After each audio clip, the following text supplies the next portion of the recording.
All right, and I have just unceremoniously grabbed Matt Pearce and dragged him right over into the live stream for the Cure channel. Matt, are you there?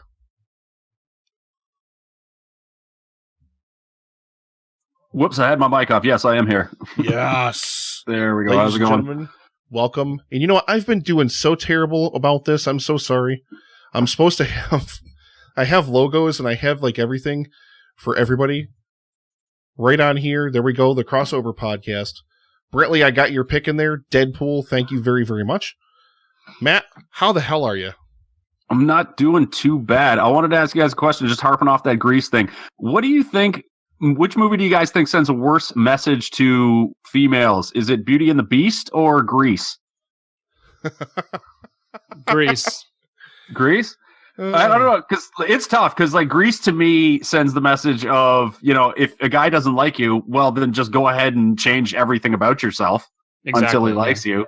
And then Beauty and the Beast is, hey, it's just a classic, like, this guy is so abusive, but God damn it, if I love him enough, maybe he'll change. And either one, it's arguable. I think Beauty and the Beast is more like look at the person deeper inside rather than what's on the exterior. That's a good lesson for kids. Yeah, it's not bad. I mean, there's definitely lessons to be taught there.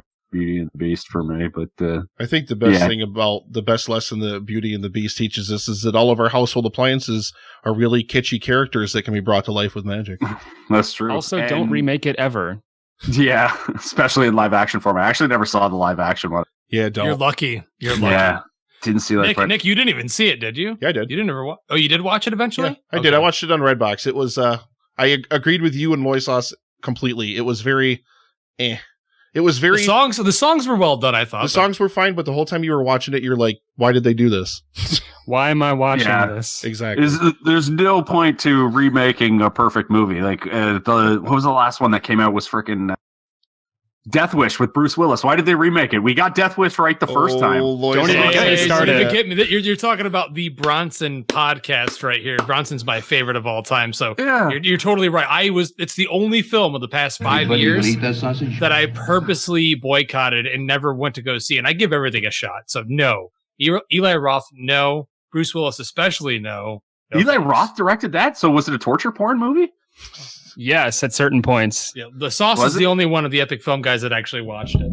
I refused. I did not. I honestly, and like I consider myself a guy who is relatively informed on the internet with the movies. I had no idea there was a Death Wish remake coming until I saw a trailer for it, and I was just like maybe I saw it and I just mentally blocked it out because, again, I have no idea why you remake movies we got right the first time. Well, they had been going through many iterations with different directors and different people involved. And the original idea they had, I liked a lot. They were actually going to set it in the 70s and make it like a really gritty noir type film. But then Joe Carnahan left, and then they got an Eli Roth. And well, we all saw what happened after that. You don't get a hack to, direct a remake of a classic. So it is what it is. Ooh, shots fired with the hack comment. Like it.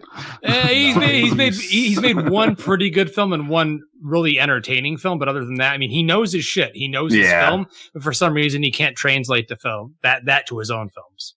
Yeah. Right, so would you be able to slide my co-host into this, Kevin, at the crossover as well? Is he over there in the Discord? I'm sorry. I didn't even. I was so busy think he is, yeah.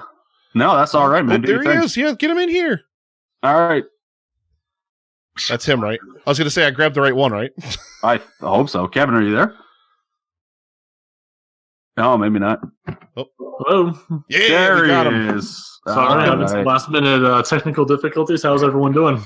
Good. Now, we're not here to talk about Beauty and the Beast or whatever other thing anybody wants to talk about. We're not here to talk about Eli Roth. No, I'm sorry. Or Eli Roth. We're here to talk about Krypton. Now, I will say, I only got the chance to watch the pilot for this. I know there's several episodes further into it at this point, but I only got the chance to watch the pilot. But Matt, Kev, how far into the series are you guys? You guys fully caught up?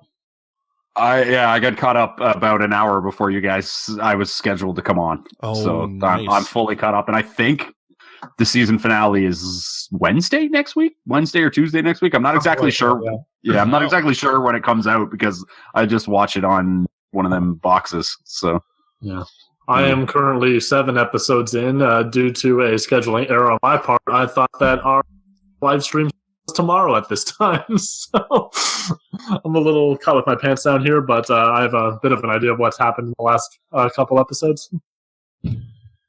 All right, well, Justin, Loisos, did either one of you watch any of Krypton?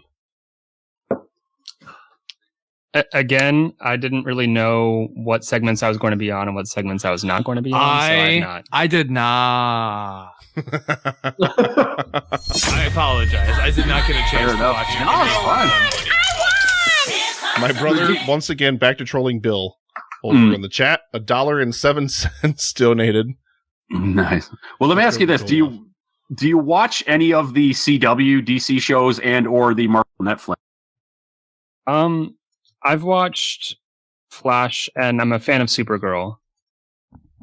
That's because you should be a fan of Melissa Benoist because she is a goddess. That's true. Yeah, actually looks like Supergirl in the show. It's quite remarkable. Like that's how I expect Supergirl to actually look. I've been very happy with all the casting on that show, actually. I'm pretty honest when I say that I don't watch much television at all. I've watched, I think, the first few episodes of The Flash. I watched the first few episodes of Supergirl, but other than that, like I don't really watch any of the DC shows. I've watched none of the Marvel shows except for the Netflix shows I've watched through Daredevil. That's pretty much it. So I'd say, like Krypton for me, if I count all of the Marvel Netflix and the DC shows, and I guess I'll say spoiler alert because I may just spoil most of this for everybody. We'll see how this goes. But to me, I think it falls somewhere in the bottom 5-ish, I would say. Like it's to me, it's not a great show. It's definitely on the right network. It's on the SyFy network in the States, and up here in Kenyatta, it's on the Space Channel, which is what we call our sci-fi ripoff. There's a lot of what I would say is like it's so Star Trek-y, but definitely a little bit of Star Wars. I wanted to say, I'll jump right on that actually, because I watched the pilot, like I said, and legitimately your introduction to the main character, whose name is it Seg-El? Yes. Seg-El, Cameron Cuff's character. So your introduction to him is legitimately like, I felt like I was watching Star Trek 09 being introduced to James T. Kirk. Yeah, absolutely. Now that you say that out loud, you probably could have put those two side by side and then it was like, blew me away. Like, because he's in a bar, he's being cocky, he's being smarmy, he's spouting off one-liners and they're decking him and he's getting back up and he says something else. Like, that's exactly what it made me think of. I was like, this is really Star Trek-y. Yeah, I think that's kind of the origin story prequel thing, right? It's like, take somebody whose character we know to be strong and very noble, and then put either their past self or their ancestor in like a really scummy situation. Like, this guy's a dirtbag. You wouldn't expect that from Superman's grandpa, would you?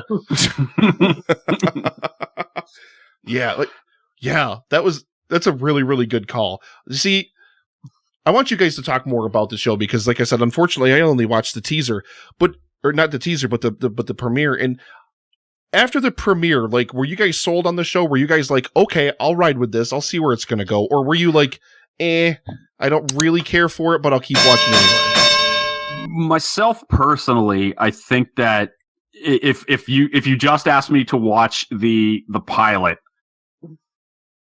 I don't know. I probably would have said no based on the like actually I don't know. It's tough to say because I think that tease you get of Brainiac right at the end, because I'm such a, to borrow a wrestling term, I'm such a Brainiac mark that I probably would have stuck around just to be like, oh, I want to see where they go with this because I love Brainiac. But if you keep watching the show, I don't get quite enough Brainiac to keep me around. And then the rest of it is kind of like, well, we're talking about these characters we've never heard of and getting into, hey, this is, like, hey, these are characters that exist like 50 years before the characters that you know and are much more interesting are doing stuff, right? So yeah, my opinion's around the same, Matt. It's not a great intro, but I'm such a huge Brainiac fan that I'm desperate for it. I'm hungry for it, and not getting as much as I would have liked, unfortunately.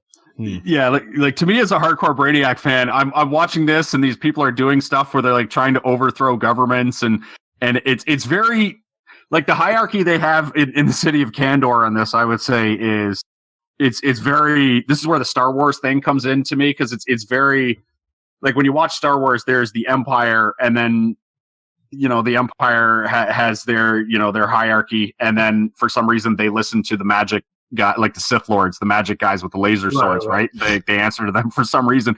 They do this thing in Krypton where they've got their soldiers and their rich political types, but then there's like the voice of Rao, who like Rao is the god on Krypton from the comic books and whatnot that we all know, and then there's a guy who basically wears this weird mask and he's kind of their Rao Pope that they all have to listen to, even though it's like, why are we listening to this guy? They haven't quite established that, so you just kind of take it with a grain of salt. But I don't know, like that's not really doing it for me. And at a certain point, I don't know if it's a good or a bad thing, but I just find myself actively rooting for Brainiac, and I'm like, just show up and like kill all these people. Who cares, right?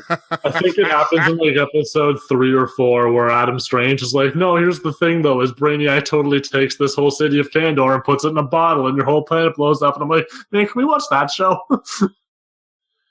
Yeah. See, like, I thought there were at least some interesting elements that were introduced in the premiere. Like, I liked that they were kind of like in this, like the city's surrounded like by like what, like an energy barrier or whatever. And then like, there's this ruined Krypton, like out beyond it. It almost made me think of like, if you think of like Judge Dredd with like, you got the mega cities and you've just got the wastes outside of it. Like, it kind of almost gave me that kind of a vibe, but like, I really, really strongly disliked the Adam Strange character. Really, really, really did not like him. Oh, he doesn't get better either, let me tell you. Oh, he is bad. Hey kids, I'm here with your 20th century Earth pop culture references. Well, you know what the good thing would have been too is like, he comes into the show, he gives Seg-El the key, the crystal thing, and then he disappears. So I'm like, oh, okay, that was it. He's just gone. And then he just randomly shows up again, and I'm like, wait, why is this guy back? What the hell else is this guy going to add to the fucking story? Yeah, you know what? I agree. Yeah, it felt like he was just going to show up and be like, here's the MacGuffin you need to save the future that will exist. And then, no, he hangs around and he breaks every rule of time travel, which is don't address them directly and then just hang out for an extra 8 episodes just so you can possibly continue to fuck shit up. Jeez. Yeah.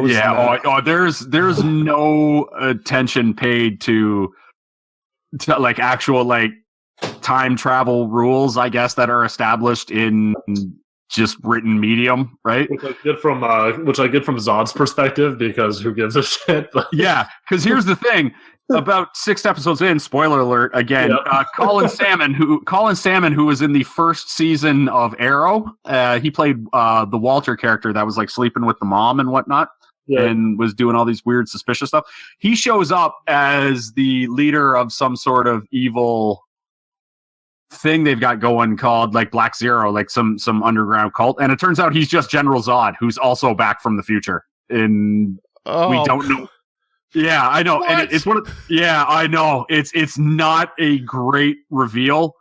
And Adam Strange, again, to add to his Rolodex of terrible stuff that he says, he refers to Zod as Superman's greatest enemy, and hey, Lex Luthor's knocking on your door there, bud.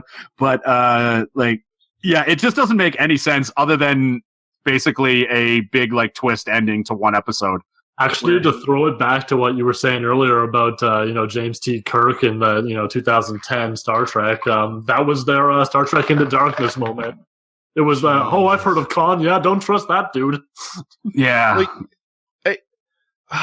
So basically what you're telling me is this show does what Gotham does, and it just, well, at least in the early season, I have not watched Gotham since, but it just continues to just shovel like Superman characters and Superman lore and all this stuff at you instead of just letting this story just be what it is. Yeah, I completely agree with that. Yeah, I think we've said all of them at this point, basically, like all the references that we really get in those first 8 episodes. But I mean, there are a couple things that I kind of enjoyed, and the reason I was kind of brought on at the end of the first episode, being the Brainiac fan that I am, because I kind of like the plot when they sometimes do of, Brainiac was the ultimate destructor of Krypton, and now Earth is just the next step on the trip. I have a weak spot for that sort of story. So I mean, that was okay with me, but I mean, the rest is like, why is Zod there? Come on. Yeah. That seems really out of left field to me. Like, if they would have ditched Strange, like say he comes back in the pilot and it's like, why are you still here? And then I liked, it made perfect sense that the Zod family is still there, obviously, because they're going to have, and of course they're part of the military, which all made sense to me and I was fine with that. But, oh, wow. So basically now it's going to become kind of a guessing game as to which Superman character is going to show up from the future next time.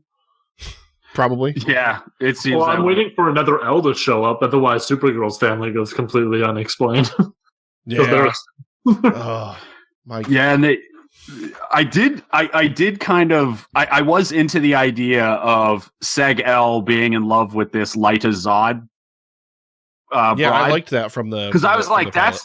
Yeah, because that's like a fun little, Shakespearean kind of tragedy thing where you like, if you're a big Superman fanboy like myself, you think to yourself, an L and a Zod together, right? Right. It's like that should not be something that happens. But I was like, okay, I dig it for the most part, and it's just, I'm really into your comparison to the first season of Gotham, where it's just like. Because Gotham is incredibly similar, too, in the sense that it's like we're telling this weird prequel where, again, it's the characters however many years before they're actually interesting, right? Yeah. And let's just heap on these these references and stuff, even though they don't necessarily make sense. Let's just hope they stick with the fanboys. Right. To the point where I can't remember if it was like episode 6 or 7, but there's this cool moment. I mean, it makes no sense on paper. No, it does not. But it's cool it's a cool way to end an episode.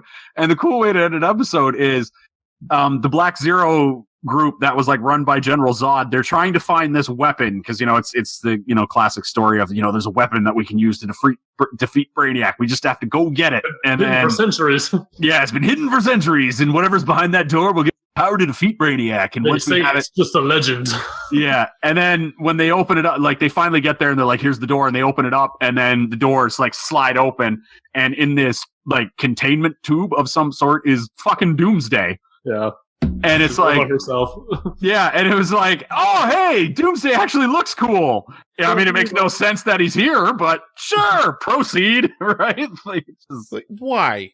Yeah, it's that's so heartbreaking because I was like, really, Adam Strange aside, I think that the pilot does enough things right. It's pretty visually interesting.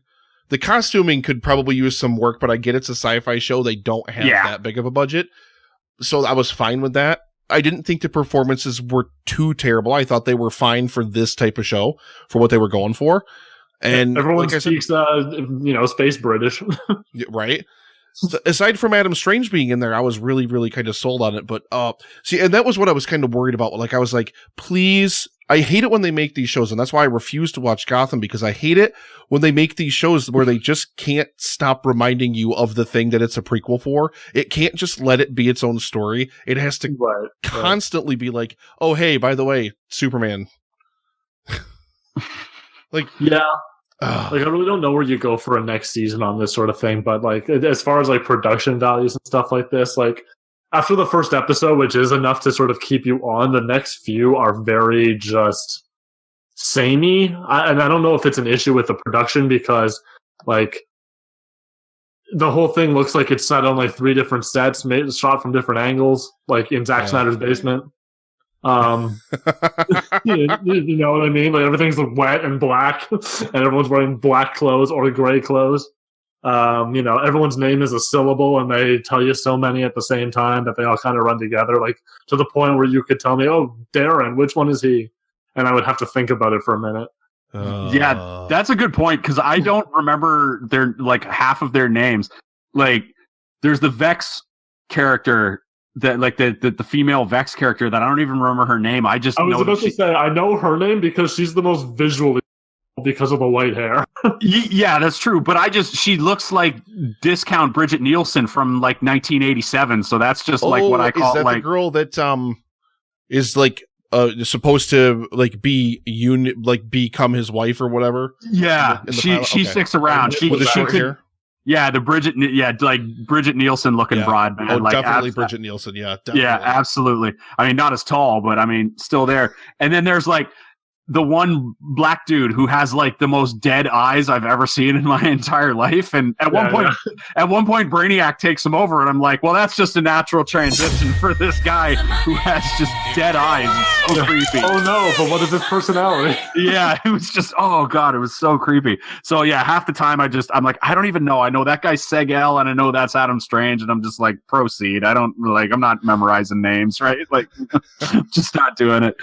Like I couldn't tell you Barristan Selmy's name off the top of my head. Yeah, that was it too. Yeah, the guy who was in the pilot who he played Barristan. Ian grandfather. Yeah, Ian McElhenney, who was his grandfather, who gets thrown into, I don't know, what was that supposed to be, like some sort of phantom zone, but like a phantom zone that kills you, I guess. I don't know what that was. He was thrown beyond the wall. Is that what? Yeah, I guess he was just thrown into a big pit. Like he was. I like. They don't really. They don't really explain. Here we go.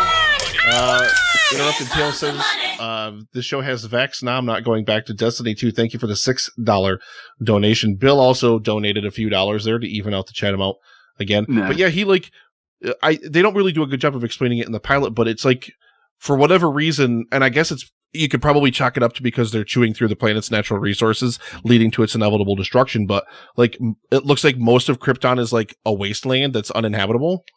And they kind of just throw them out of into a pit in it or something. Well, I guess they basically got two set pieces in this show, and one set piece is this like, it's like here's our set pieces for Kandor, where it's like we've got a bar and we've got a room where we go to have kind of space meetings, and sometimes people bring bombs into that room. That's basement. Yeah, and then the other set piece is we're outside in the snow, where it's constantly a blizzard, where it's not constantly, where it's never not a blizzard, and we're just trying to somewhat survive whenever we get thrown in the blizzard. But yeah, it's always a variation on those, right? Because even the Fortress of Solitude is like the same Kandor shot with a few extra glowy props. Yeah, it's like the back room, like just the garage behind the other set. Because everything is so like dimly colored and vague, and like any location could be the same as any other location, and everyone basically has the same two names. Like I felt like I dreamed of those episodes 2 through 5. I just kind of stared blankly at the TV for a moment when they were like, "This was your grandfather's Fortress of Solitude," and I was just kind of like, "Yeah, that was corny." Yeah, completely agree. That wasn't great. Like the crystal, whatever, but he couldn't have just been like a lab. Yeah, they definitely wanted to name, like, it was because they did that in Gotham too, where they just name drop everything, right? But yeah, and they still have the statues of like his parents or whatever. Like what? Yeah, that was like, I was like, are they gonna like make Seg-El like Batman now because his parents get killed in the premiere? I was like, is that what's happening? Yeah, it's true. Yeah. Oh, he's out for revenge. We figured out a way to make this Superman prequel compelling. We're gonna turn his grandfather into Batman. Yeah, he's just haunting the streets of Krypton in a black outfit. He's already got the dark attire right, so I mean, yeah, I think Kryptonians are superstitious and cowardly not. Oh, man. Ladies and gentlemen, the Hopester is in the chat. So, hide. Before this show, like when we got like the first sort of teasers for it, like a year or so, Matt and I had a podcast in which we discussed like the Superman prequel we would like to see a la Gotham. At that time, I was pitching for like a Lois Lane mystery series, which I would have loved so much more. I'd buy that. I'd buy that. Like you do it halfway between Gotham and Agent, and you have like minor characters. Like, I mean, you can even have characters as big as like Lex Luthor, but you can have them as minor as like, you know, random news reporter from Central City who is rivals with Lois and so on. Like, have that be a show. Like, set the stage for Superman. Like I don't necessarily care what happened to his grandpa years ago. Yeah. All right. So I mean, basically, we're running up on the end of the segment here, guys. So just are we passing on Gotham or not Gotham? Yeah. Fuck. Now I got Gotham on the brain. Are we passing on Krypton? I'm passing on Gotham. I think I'm passing. Like if I were to rate this show, I'm sitting at like. But I would say I'm more optimistic that this show could get better. I don't know. To me, it just seems like they've got a real show if it wasn't attached to Superman. But I don't know. I wouldn't have turned it on if it wasn't for Superman. 6 out of 10 for me. Maybe a 5 out of 10. That might be a generous 6.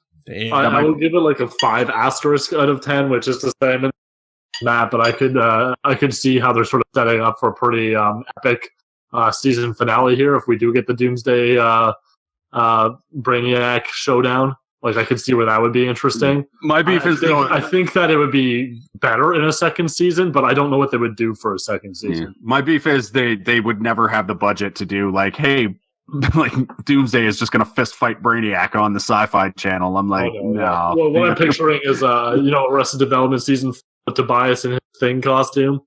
Yeah, like that in season 4.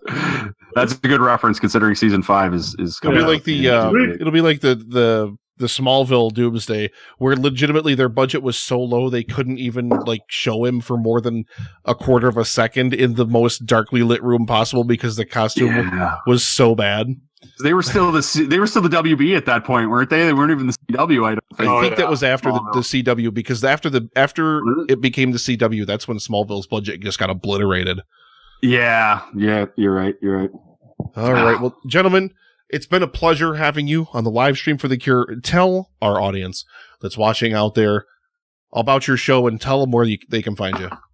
Well, our show is the Crossover Podcast, where you can find at thecrossoverpodcast.com, facebook.com/crossoverpodcast, and soundcloud.com/crossoverpodcast. And we tend to discuss all of nerd-related topics, much like Krypton, which we just discussed for the last half hour. But also, I tend to talk about a lot of sports because I got a lot of sports stuff. In fact, on my other screen right now, I'm currently watching the Golden Knights and the Winnipeg Jets head into the second period down 2-1. So I tend to have a lot of opinions about sports and comics and movies and pop culture. So we tend to hit a little bit of it all. We're going to be doing Bachelor recaps soon because The Bachelorette starts in a week or two.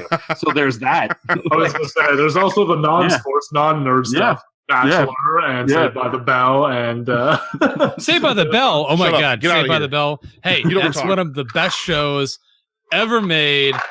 No contest. I'd love to hear you guys talk about Saved by the Bell. Our 100th episode, we did an absolute breakdown, like a retrospective. Yeah, a complete breakdown of the. Did it include anything to do with the buddy bands? Please tell me. The buddy bands came up constantly because that episode was insane. I was fascinated with the fact that in that episode, the teacher would give money to Zach, and like the economics teacher or whatever the hell it was, gave money to Zach. To fund the buddy bands. And I'm like, well, in high school, I'm just imagining what would have happened if the teachers gave money to high schooler students when I was in high school. Probably would have spent it on weed, would be my guess, but I don't know. Shit like that about Saved by the Bell still fascinates me to this day. Lord, well, we'll have to cut the Saved by the Bell discussion for another time, gentlemen. Next year on the live stream. Live stream 3.0. Live stream 3.0. Bring it back. You guys are amazing. Thank you very much. I really, really appreciate you coming on. And heartbreaking that Krypton only gets worse from here. So I think I will probably skip out on watching any more of the show. Yeah, not recommended. Happy to be here. Thanks so much for having us, and good luck with the rest of the stream. Yeah, good luck the rest of the way, guys. Take care. Thanks, guys.